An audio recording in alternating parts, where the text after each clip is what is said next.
Welcome to another unit in this Excel course. In this unit I'm going to talk about a lookup function and in particular the so-called HLOOKUP. The HLOOKUP requires a table which is given in horizontal form. So a table like this, where each row is actually one of the variables. So here first one is the name, second the exam1 results, third the exam2 results. And then if I want to look up something, I could use the function, as I said, it's H for horizontal lookup. I need to define first which value to look up. That's here the name. And next the table where it should be looked up. So that's here the table. And, well, in this case I need to consider one thing. And that's important to mention before we continue. The value to look up always needs to be found in the first row. So I cannot look up anything from the second or third row. If it's located in second, third, fourth or whatever row, just change the rows. Excel automatically will look up only in the first row. Okay, so this was the table. Then I need to know which result I want to have. So here, for example, I want to have exam1 results, so the result from the second row. Finally, I have the range lookup. Here I have true and false for approximate and exact matches. Here I want to actually find a guy who's really called Patrick, so I go with false, an exact match. If I enter this, I get 2.3, so here, Patrick, result 2.3. If I then extend this to the other things to look up, so just fixate the table, then I can pull this down. Then I get for Carl a 2, so look up Carl is here, and for Carl in second row I get a 2. Then I try to look up Marie. There is no Marie in this table, so he doesn't find anything and he tells me not available. So not available means this name cannot be found in this table. Okay, so this works decently well. And as I said, I use the false when I want to have an exact match. Exact match in this context actually makes sense.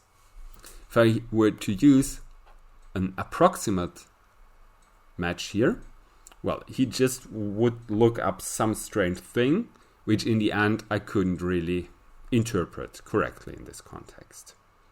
So that's why here, if I want to look up specific names or designations, specific values, I should always go with the false, with the exact lookup. It's a slightly different thing. If I switch, for example, to the table down here, assume I have different ranges for the marks. And according to the corresponding results, they get either 3 stars, 2 stars, or 1 star.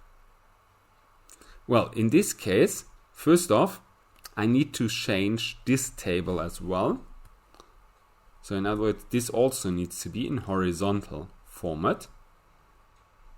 Because, as I said, it's an H lookup, horizontal, so all the tables need to be in horizontal format. So this node needs to look like this. Okay, now I have the table as it should be. Then I can say, well, for each student, again, HLOOKUP, look up the corresponding mark in this table.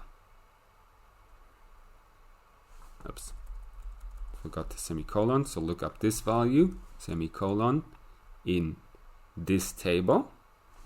And then return the value from the third row.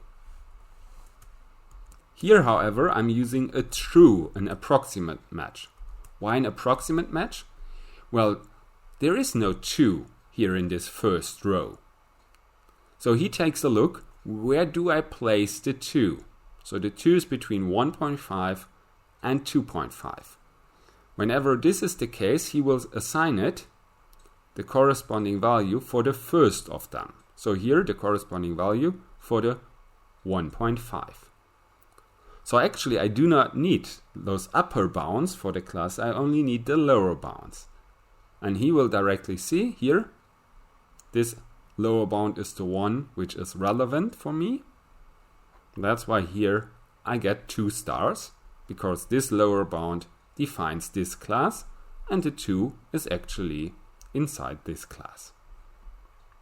Again, I can just fix the table and expand this to the right, and I get a corresponding evaluation for all the other students. Well, here I see there's no one who actually failed, so no one without a 5. So I would just change this at this point for Michael. So imagine he has a 5.0. Then I get a 0 here. Okay, why a 0 if there's nothing here? Well, whenever I do not have any content at all, which should be assigned, the HLOOKUP returns a 0. So here, if I do not want to see anything, I just insert a space, and then this changes to, well, nothing being displayed, but actually this is then as well a space, an empty space. So that's how the lookup, the HLOOKUP works. If I want to do this for the same column down here, well, I also should fixate the table fully.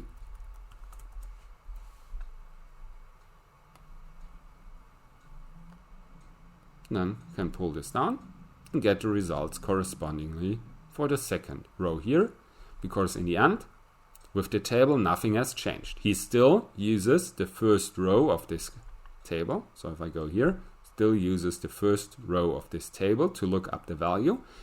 Tries to find an approximate match, so between which of the different values this lies.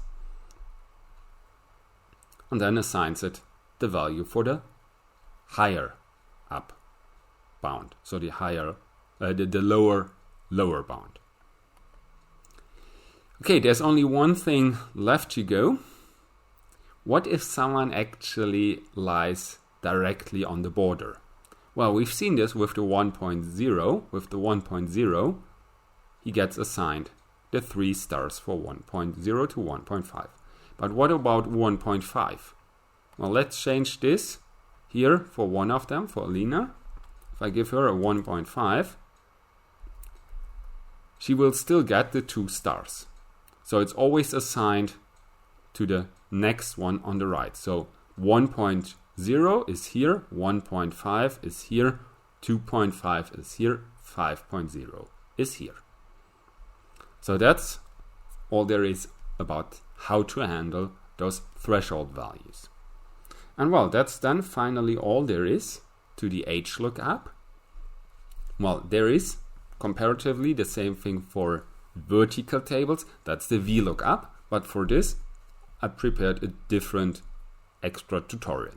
So if you want to check out this one or find out additional stuff about how to use Microsoft Excel, feel free to visit the rest of this course or have a look at the corresponding playlist. I say goodbye and see you next time.